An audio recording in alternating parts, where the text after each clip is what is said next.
Independence. A word that echoed with such promise, a promise of freedom, a promise of prosperity, a promise of a better future for our children. But here in Jamaica, 61 years after we threw off the shackles of colonialism, a new kind of slavery has taken hold, economic slavery. And it's time we called it what it is. Exploitation, plain and simple. We celebrate Emancipation Day every year. We remember the struggles of our ancestors, but what about the struggles of Jamaicans today? The ones working 2, 3 jobs just to put food on the table. The ones struggling to afford basic necessities. The ones being denied their rightful benefits and fair wages. This isn't freedom. This is a new kind of oppression, and it's happening right under our noses. The Private Sector Organization of Jamaica, or PSOJ, stands tall as a beacon of business interests in the country. They proudly call themselves the voice of business, representing the interests of the private sector. But amidst their powerful rhetoric, one must ask, who is the voice of the workers? Who stands up for those who toil day in and day out? Who speaks for the backbone of this nation? The people who clock in day after day to keep this country running? The unsung heroes who ensure the wheels of the economy keep turning? The PSOJ often talks about economic growth and competitiveness, using grandiose terms that resonate well in polished speeches and glossy reports. These are big words that sound impressive, especially when delivered from a podium to an applauding audience. But what do these lofty promises and ambitious goals really mean for the average Jamaican worker, the ones who are the true lifeblood of the economy? For many, it translates to longer hours, lower wages, and fewer rights. The reality is stark and often harsh. Recently, there's been talk about repealing the Employment, Termination, and Redundancy Payment Act. This piece of legislation is crucial for worker protection. Let that sink in for a moment. The very laws that offer a semblance of security to workers are under threat. They want to take away the little protection workers have left, the right to fair treatment, the right to job security, the right to be heard. They want to make it easier to fire you, to replace you, to discard you when you're no longer profitable. It's a chilling thought, isn't it? They say it's about flexibility, about making the labor market more dynamic and responsive. But we know what that means. It means more power for them and less for you. It means a workforce that is more vulnerable, more disposable. In the end, it's a power play, a move to consolidate control and maximize profits, often at the expense of the very people who make those profits possible: the workers. So, as we move forward, let's not forget who truly drives this nation. Let's ensure that the voices of the workers are not drowned out by the clamor of corporate interests, because a nation is only as strong as its people, and every worker deserves to be heard, respected, and protected. This act, the one they want to tear up, it's not a handout. It's not a luxury. It's the bare minimum.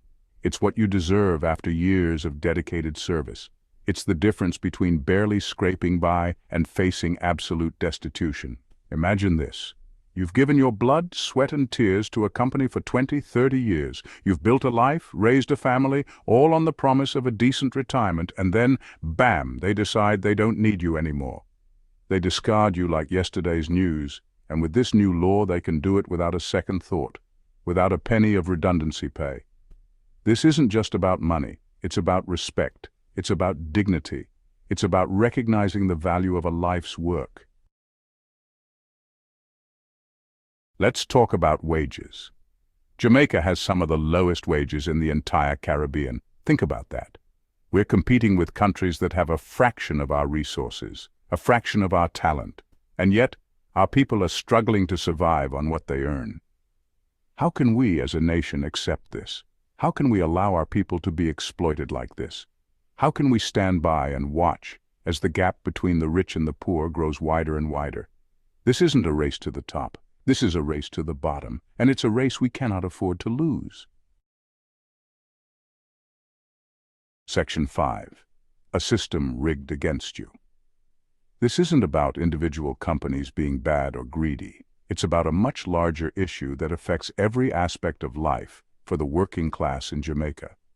This is about a system that has been meticulously designed and maintained to benefit a select few while leaving the majority to fend for themselves.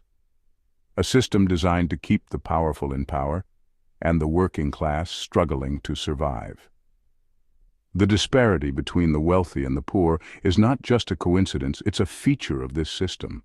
They tell you to work hard, that you can achieve anything if you just put your mind to it. But what they don't tell you is that the odds are heavily stacked against you from the start. But the reality is, the deck is stacked against you. The system is rigged. It's designed to make it incredibly difficult for you to break out of the cycle of poverty and hardship. From the education system that fails to equip our youth with the skills they need, to the lack of resources and support that would help them succeed, to the lack of opportunities for advancement, where even the most hardworking individuals find it nearly impossible to climb the economic ladder, to the constant erosion of workers' rights, where every new policy seems to favor the employers and not the employees. Every step of the way, the message is clear. You are not meant to succeed. The barriers are not just physical but also psychological, making you feel like you are not capable of achieving more. But I'm here to tell you, that's a lie. You deserve better. You deserve to know that your hard work should pay off, that your dreams are valid, and that you have the right to a better life. You deserve a fair chance, a chance to prove yourself, to rise above the circumstances that have been imposed upon you. You deserve a system that works for you, not against you, a system that provides equal opportunities, that values your contributions, and that supports your growth and well-being. Pause 3S. The PayPulse 2024 report reveals the ongoing exploitation of labor in Jamaica. This chapter will delve into the key findings of the report, highlighting the systemic issues and the urgent need for reform. The report paints a grim picture: widespread wage theft, unsafe working conditions, and a glaring lack of job security. These are not isolated incidents but pervasive practices that have been normalized over time.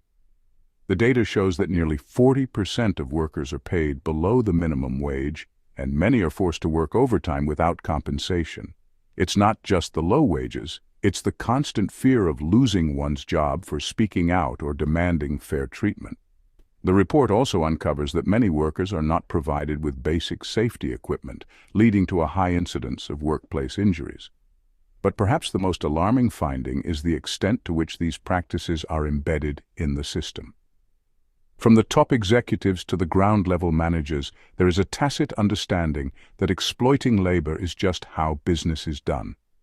This normalization of exploitation is a direct result of weak labor laws and insufficient enforcement mechanisms. The PayPulse 2024 report serves as a wake-up call. It urges immediate action to address these deeply rooted issues. It calls for stronger labor laws, better enforcement, and a cultural shift towards valuing and respecting workers. The recommendations are clear: increase the minimum wage, ensure fair compensation for overtime, and provide adequate safety measures for all employees.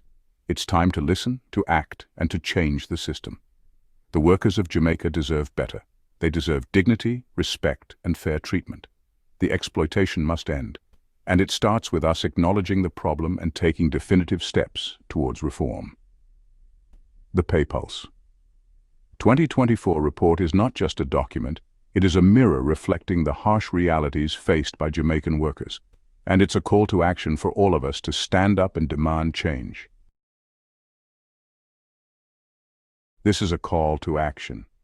To the workers, the teachers, the nurses, the farmers, the entrepreneurs, the builders, the creators, everyone who makes this country what it is. We need to stand together. We need to raise our voices. We need to demand better. This isn't about politics. This is about our lives, our livelihoods, our future. To the union leaders, it's time to be bold. Negotiate with strength and conviction. Don't back down from this fight. The future of the Jamaican worker depends on it.